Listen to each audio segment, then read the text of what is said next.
Welcome to Undressing Intimacy, where we cut through the bullshit Greggy, so we can get naked. you can say that. Why not? How would you say it then?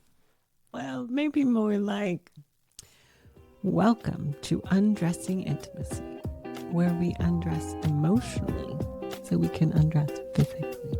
That's exactly what I said. Not sure what the problem is.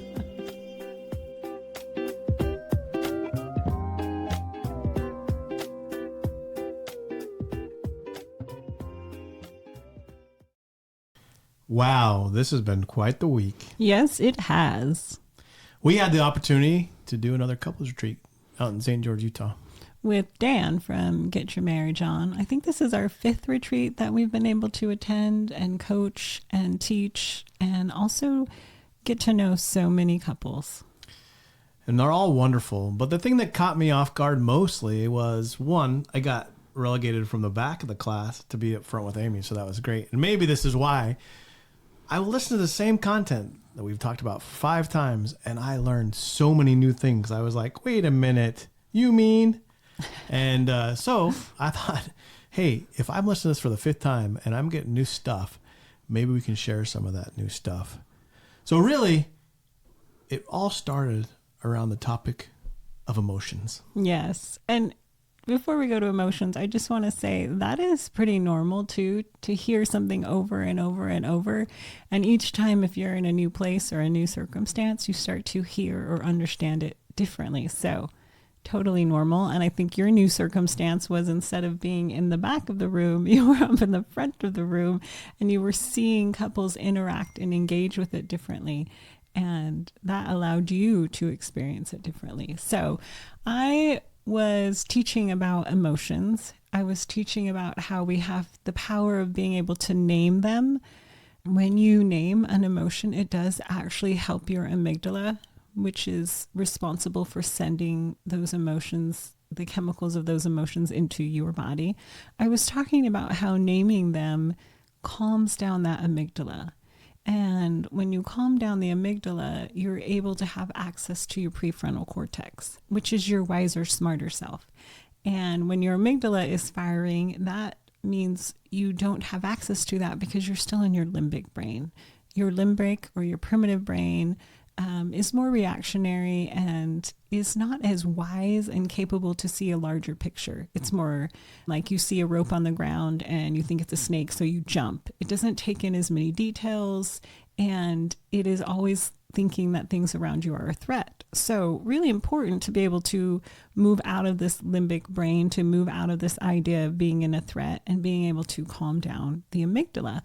And when you do calm down the amygdala, then you have access to be able to see more detail, to be able to see what might be wise, to be able to see things in a broader scope, to understand more, to engage more. So the crazy part about this is I've heard all this, and it made a lot of sense to me. The thing that I've struggled mostly is this firing of emotions and kind of the woo-ness of, hey, you can name an emotion and you can go find it in your body, and you talk about, hey, where's it at and what's it doing? And I thought, that's just weird. But Amy talked about this in a way that made me go, I get the scientific part behind it. And when she talked about the amygdala, did I say that right? Amygdala. Amygdala. I can't say it, so I might have to look at you every time I say it. Firing, what it really is doing is it's actually secreting chemicals into the body, right? When Yes. it does this. And these chemicals have to go somewhere in the body. Yes. And literally, when a chemical shows up in a body, it causes a sensation. Yes. And I'm like, oh, that's not woo-woo. That's actual science. Yes. And it was fascinating to me about that part of it. I'm like, okay, I made a connection here. I always thought that we were like looking for phantom feelings inside the body. But now I know there's real chemical reaction happening with the amygdala. Did I say Very that right? good. Good job. And it was really exciting to me. And then we dug a little deeper this time. Talk a little about what happens if we don't go process emotion with the amygdala. What does it do to us? So if you aren't able to name an emotion or to recognize it or to give it space, if you aren't able to say, I am feeling afraid or I am feeling scared, then what happens is that amygdala keeps sending that signal. And it's trying to do this for your safety. It's trying to alert you. It's trying to let you know, I have important information that you need to listen to. And so if you don't listen, then it will keep sending it, and that signal gets stronger and stronger and stronger and more intense. And often the reason that we don't want to engage in emotions is because we have ignored it or suppressed the signal for so long that now that chemical is so strong, the sensation is so strong and so intense in your body, it feels overwhelming or scary, or like you might get flooded or swallowed by this. So you're telling me that the brain is like a 2-year-old in that sense, outside of the bathroom when you went to the bathroom with the toddler, right? You explained that. Where the toddler is like, mommy, I want you, I need your attention. And it's not going to go away. It's going to get louder. Yes. And the brain does that on purpose, right? Because it says there is something really important and scary and you need to deal with it. Or necessary or useful or important. Go do this. Mm-hmm. And until you actually send the signal back to the brain to say, hey, I got it. I heard you. That signal, I feel that feeling and that emotion, and now I'm going to let my logical side of my brain take care of it. Mm-hmm. It will continue to fire. Yes. And continue to send chemicals. Yes. And continue to create motions. Yes. And those chemicals can create a feeling of tightness in the chest. They can create a feeling of heaviness. They can create a feeling of discomfort, like unease, nausea in the stomach. They can create a feeling of pressure on your shoulders. They can create a feeling of like spinning thoughts in your head. They can create a feeling of like energy being pulled from you, like as if you're a drain, like in a bathtub, and all of a sudden all of your energy and motivation and desire has left. They can create a feeling of intense activation. Like fear will create an intense rush of activation in you where you just feel like you have to move or go or do. Or sometimes it will create a feeling of absolute freeze where you feel completely stuck and unable to move. So all of these sensations in your body are actually quite real and quite legitimate and very much linked to the emotion that you are feeling. There's nothing woo-woo about it. Like this whole time, I've been thinking woo-woo-ness, and there's nothing woo-woo about it. It's literally science and the way that the brain works. And this was very fascinating to me. We had something happen later on that evening that I thought was even more fascinating. I was jumping up and down after this one because it even made more sense to me. So tell us a story about one of our, we'll give it a shout out, first name only, Mike, who is a physical therapist, was one of our couples here. One of our cheat attendees. Yeah, one of our attendees. And he began to tell us a story about working with scar tissue. Yes. So he's a physical therapist for wound care. And when people are wounded, they are sent to him to help heal their scars. And what happens is if they've had surgery or an intense accident and there is a scar that needs to be attended to, he said his job is to help them engage with that or rub that body part where the scar is. And the reason is when you are wounded, the body sends an inflammatory response that says, hey, bring collagen here to help heal this. And it will keep going at that same rate unless you re-engage with that scar. And when you re-engage with it, then the body notices, oh, this is healed a little bit more. I don't have to send as much collagen. And every time you say, rub the surface of that wound, then you are re-engaging the brain and you are having it check that scar. And as you keep doing that, then it only lays down just enough collagen. Whereas if you don't, then you will get a very thick collagen where it's stiff and can't move, and you lose mobility there. And so he said, if you keep rubbing it and you keep engaging with it, you keep giving that feedback like, hey, I see you. Hey, you're healing. And the brain goes, okay, now we don't need as much of this. Now we don't need as much of this. And that scar will then be flat and smooth and you won't have any loss of like mobility or anything. Absolutely fascinating. So he's telling us here, like, you have to engage with that scar. And engaging the scar was what sends a signal to the brain saying, ow, that hurts. Mm-hmm. And when the brain says, oh, ow, that hurts, it goes and says, go figure out why it hurts. And when it goes back to the nervous system and the nervous system checks it out, it says, oh, we have a scar here and here's some data on it. And it processes that data and says, oh, okay, we're healing. We're so far along in the process. Let's continue on the process at this pace. But if we don't engage with that scar, it will never get that signal back up to re-engage or change the process and finish it out. And he talks, you can get stuck in that original laying down of collagen over and over and over again. And that's where it gets thick. We're like, oh my goodness. This is just like emotions. This is just like emotions.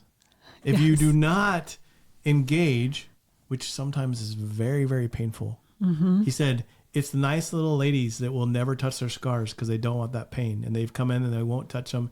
And I have to teach them to touch them because if I don't incur that pain, it's going to be a lot worse later on. Same with us, right? If we do not listen to the firing of that signal, those emotions, that emotion and the sensation in your body. Yeah, the chemicals in it, if we don't listen to it, the brain is going to continue to fire until we pay attention to it. And even though oftentimes it's very painful, something we don't want to think about or deal with, if we don't, it's going to get thicker and thicker and thicker and more worse. intense, more intense. And it's often our negative emotions that we don't want to engage with. And I say negative not as meaning bad. I say negative as meaning the sensation of them in your body is unpleasant. So emotions are neither good nor bad. They are merely there to inform us and to teach us and to protect us, and also to help us have joyful experiences if you think about positive emotions. And so negative doesn't mean bad. It means that the sensation in your body is unpleasant or undesirable. So let's take this back to being a couple. Okay. And why, I mean, when we start in these retreats, we really start with the foundation of emotions and our brains and us understanding and being able to control this. But this is the foundation to take us to the next thing. What is the next thing that we need to know to be a better lover, a better partner? And why is this foundation so important? I think first you have to recognize that your thoughts and your perspectives, your beliefs are what are creating these emotions. And not all of our thoughts or beliefs or perspectives are entirely accurate. And they aren't also shared by our spouse. So and it can be different, right? Totally different. Yeah. So you and your spouse can be in the same conversation or in the same situation or experiencing the same difficulty. Maybe you're talking about finances or a parenting issue or your intimacy. You can be a part of the same situation and have very different perspectives, beliefs, thoughts, and those are creating very different emotions. Right. We talk about the literal truth of what's going on is the circumstance, right? And that's the thing that you're trying to deal with as a couple is that little factual truth. But that truth drives a lot of different thoughts, A lot of different emotions, meanings. different between them, both of you, right? Yeah. And before, I would just want to be right. That's all I cared about, right? And so I would fight to the death, and I was pretty good at it. And it never got me what I really wanted either, right? And I thought it would, but it never did. Because I was like, well, this is exactly what was going on. This is the truth. It has to be right. But what I really didn't understand what was going on was that it was all my thoughts and emotions around this, because I had no way of being able to understand that. I didn't understand that my brain was working in this way and it was firing and it was trying to protect me. And maybe it didn't understand all the other circumstances around it or the information around it. And so these thoughts were driving these actions because of the emotions that were coming from my brain. And so really getting back down to the basics of it, when we can understand this process and what's happening to us, we can go into situations with our spouses, not being right, but being more curious to find out what is happening with them between the time of the factual circumstances and the actions underneath them. In order to be curious, though, you have to be able to regulate yourself in your emotional experience. Because if you are still really activated, say, in fear or hurt or anger, you really aren't able to be curious. And so first, you have to be able to understand what's happening for yourself and be able to find that centered space, that regulated space, so that you can make room for your spouse, so that you can be curious and it doesn't feel like an attack towards them. If you're asking questions, it really is open, and it really is, tell me more. I am curious what your experience is, not because it's going to prove me right or wrong, but because I want to know you and I want to understand what's happening for you. And also I will share what's happening for me. Right. And does this happen overnight? No. It takes a long time and a lot of practice. We talked about in one of our first podcasts, we introduced the emotional sharing. And this is why it's so important for us to do it over and over again, because it's the practice that we need to do. I think another really light bulb moment for me while we're doing this retreat and teaching was one of the examples we give in our retreat is of a situation that I thought was completely normal, of me waking up in the morning and rolling over and grabbing Amy's breasts. What I didn't understand was the reaction I was getting. My reaction was to think, seriously, he is so needy, and to judge him as obsessed and to angrily get up out of the bed and avoid him at all costs. Really judgmental. Yeah, it wasn't pleasant, was it?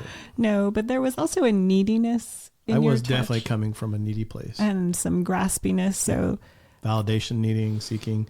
And that caused the rejection to be unbearable, right? Because I thought I was doing it to connect. I was doing it out of neediness. And when she rejected me, it meant all kinds of terrible things about me and about what was going on. it was part of your validation whore. Oh, area. yeah, I was a validation whore. We've talked about that. I was a pro distancer. Oh, yeah, you ran. You were good at it. Yep. So we had one of our wonderful attendees ask a question that kind of took us in the next direction. And this is really where I could see something that really surprised me. So we talked about how really, we've navigated some of that stuff. And she said to the fact like, well, if Greg rolls over and grabs your breast, what happens if you don't want to be touched? Mm-hmm. And that triggered a whole set of other things that we talked about how Amy now can be honest about, hey, I'm tired. I don't want this. And she can say, no, thank you. And I'm a grown boy, so I can take that not as that means something bad about me or what I'm doing. It just means that she's not in the mood right now and doesn't want it. And I can now process that. Mm-hmm. And we talked about how we love, like every morning starts this way now, right? Mm-hmm. Yeah. And with how beautiful cuddling it and is. touching. Now that I can freely speak my voice, and now that you aren't seeking validation in that act. And I think what she was asking is, what if you hadn't changed and you were still seeking validation? What would be my response? Because in the retreat, we were talking about how that has changed now, how I do see that invitation as goodness instead of neediness. And she was asking, what if you actually still were needy and that were still happening? What could be my response? And my response would be, honestly, I do want to be close to you, but there's so much neediness in this reaching that I can't actually move towards you. And that happens. Yes. Just recently it happens, right? It still happens. I fall into those same patterns. I just know that we can recognize them and overcome them. So the big shocker to me was doing this was we had used this example in March of this year, right? Mm-hmm. At the retreat. At the last retreat. Mm-hmm. And we couldn't have had the same conversation that we had this week about this, right? We really weren't at a place where this was something that we both really enjoyed and we could overcome this. We were really at a place where we were understanding that it didn't mean what it meant, but we were unraveling this. And so to be able to sit there and talk and tell this story in a different way made me realize, we are still progressing and learning and growing. Always. So again, this was a great surprise to me. And as we mentioned before, it also showed that these things just don't happen overnight, right? No, sir. So the same attendee asked me, how did you get from hating this invitation, this grab in the morning, to wanting, desiring, and enjoying it? And honestly, there were so many steps in between. And I say that not to be discouraging, but to say that we are constantly changing and growing. And in that development, it opens up new possibilities. So each step of the way opened up a new possibility between us. Greg was learning to see all the ways he was seeking validation. I was learning to see all the ways I was judging him. I was also learning to understand my own sexuality, to see his intimacy as a generous offer, not as trying to take. He was learning that his sexuality was also good. And in all of these processes, we enjoyed a little bit more intimacy and closeness. So each step brought us to another level of closeness. And I hope we never stop. Like, I hope we get to keep going. There's not like this pinnacle that you get to and then you get to just live up there. We're constantly learning and growing. And as we make room for each other in that, which is part of understanding, these are my emotions and my experience, those are your emotions and your experience.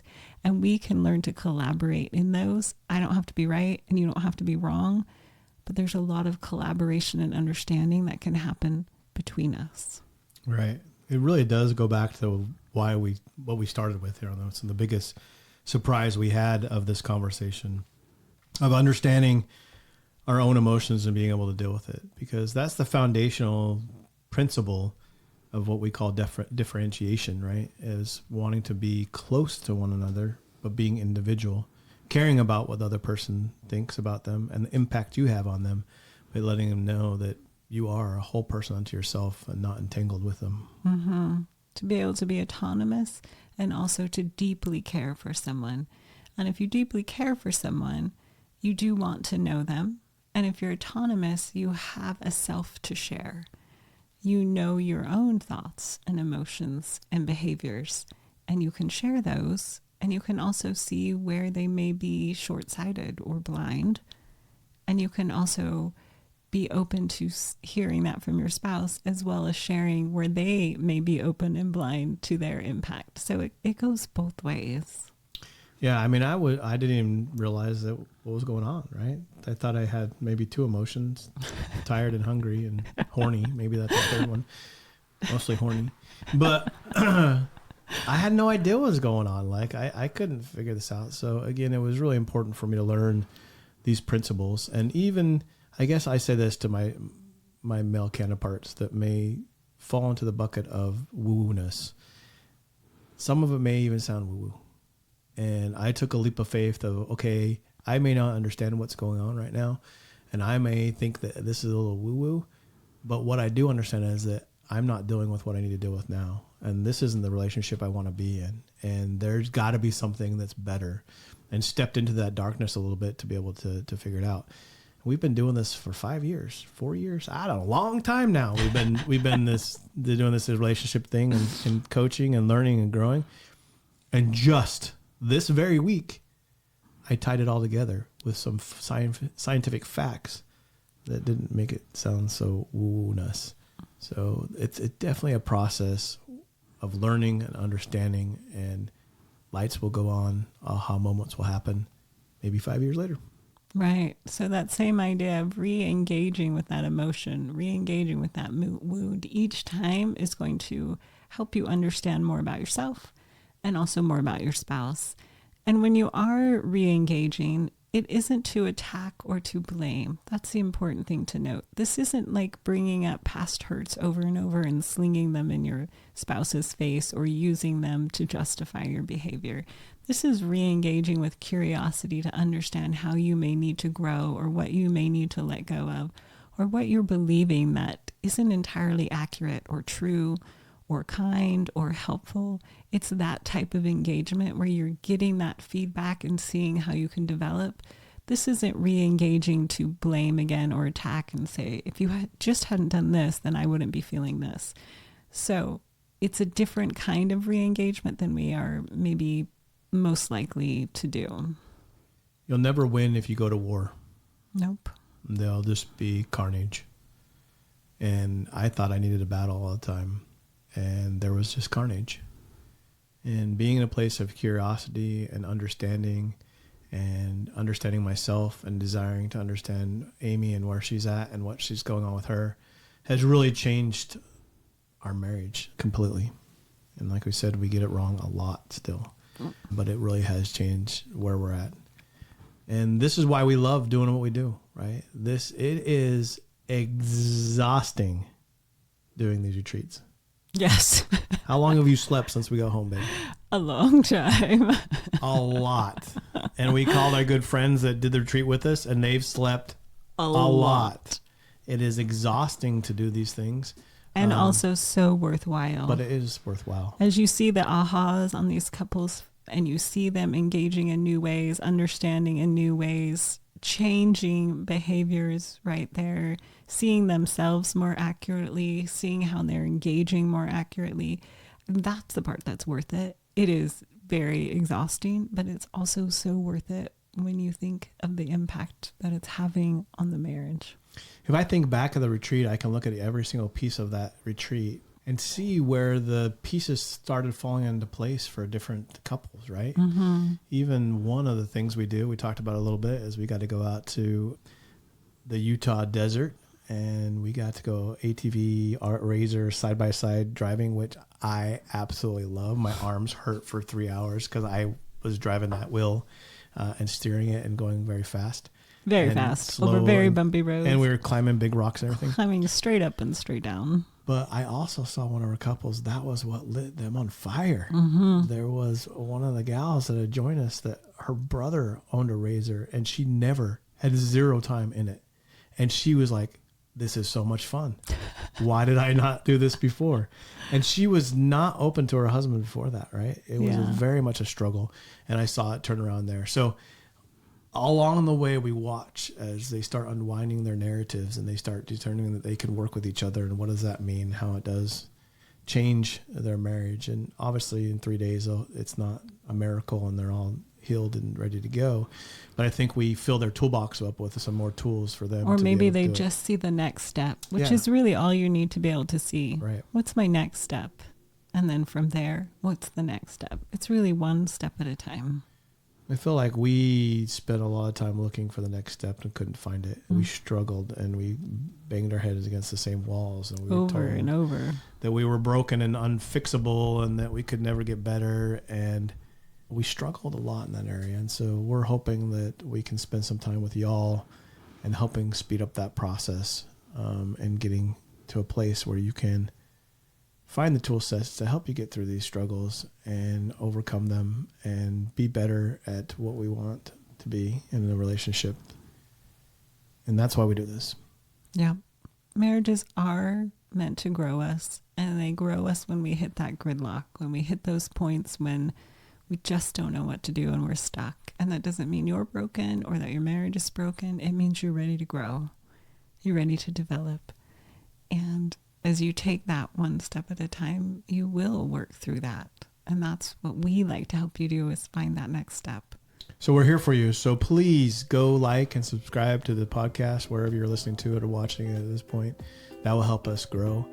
Please join us at langfordlifecoaching.com, where you can sign up for a free consult. And we'd love to sit down and talk to you and help you find out what the next step is to get your marriage to a different place. Let's do it.